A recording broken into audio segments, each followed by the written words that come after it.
tere! Üle pika aja tuli mõte rääkida jälle konstellatsioonidest. Viimasel ajal küllalt palju tehakse individuaalseid konstellatsioone ja sellel teemal tekkis mul ka selline nagu kogemus, mida tahaks jagada. Teiseks on kätte jõudnud jälle õppegruppide supervisioonide ajad ja sealt on üht-teist huvitavat jagada, nii et ma arvan, et ma võib-olla teen isegi mitu videot nende teemade kohta. Aga esimene teema siis, millest tahaks rääkida, on see, et individuaalses konstellatsioonis, kui gruppi ei ole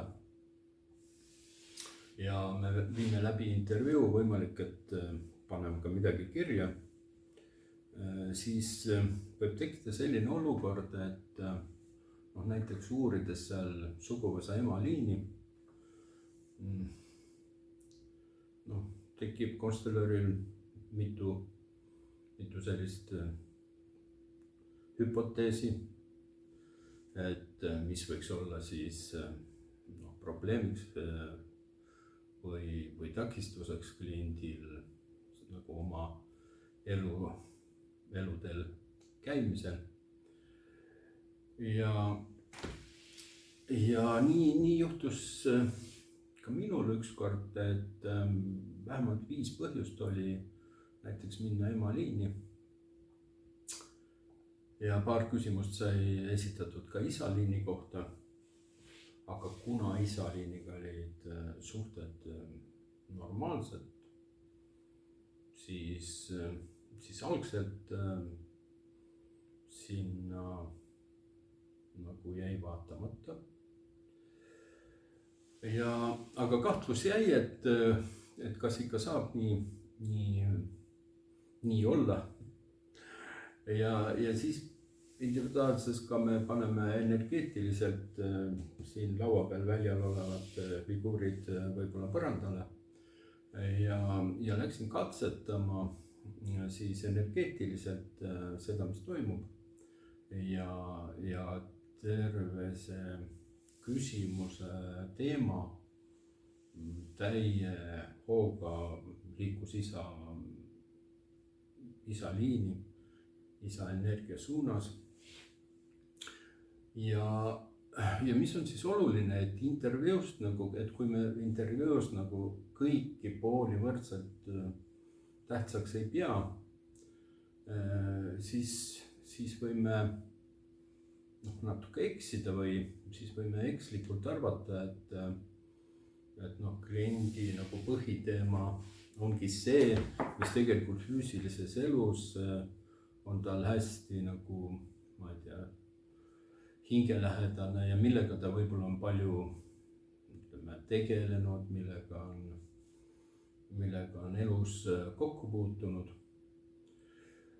Ja nii see oli, aga tegelikult oma olemuselt selle konkreetse juhul oli niimoodi, et isa juba oma energia poolest oli oma suguvõsa kuskilgi minevikus kinni. Ja kõik need teemad, mis seal võib-olla emaliinis on, samamoodi tegelikult kuhu tuleb ka vaadata, on juba mingis mõttes tagajärjed. Nii et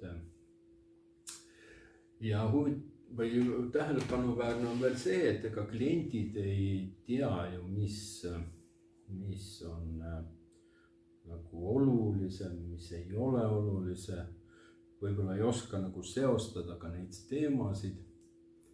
Ja nii võibki juhtuda, et see konstellatsioon, mis kliendi poolt tundub oluline, ei osutu nii oluliseks ja võib-olla pole tähtsusjärjekorras. Muidugi kõik konstellatsioonid on olulised, aga kui me põhiteemani ei jõua, kust see kõik alguse sai, siis siis teised järgnevad konstellatsioonid ei tarvitse anda nii head tulemust. Et sellest tahtsin rääkida, et hästi oluline on võib-olla klientidel siis kõikvõimalikest teemadest rääkida ja hästi oluline on konstellöril siis individuaalses konstellatsioonis, kuigi võib-olla mitu teemat on juba olemas, ka küsida kõiki ülejäänud valdkondi, mis veel võivad oluliselt olla ja siiski ka energeetiliselt tunnetada, et mis on siis kõige olulisem.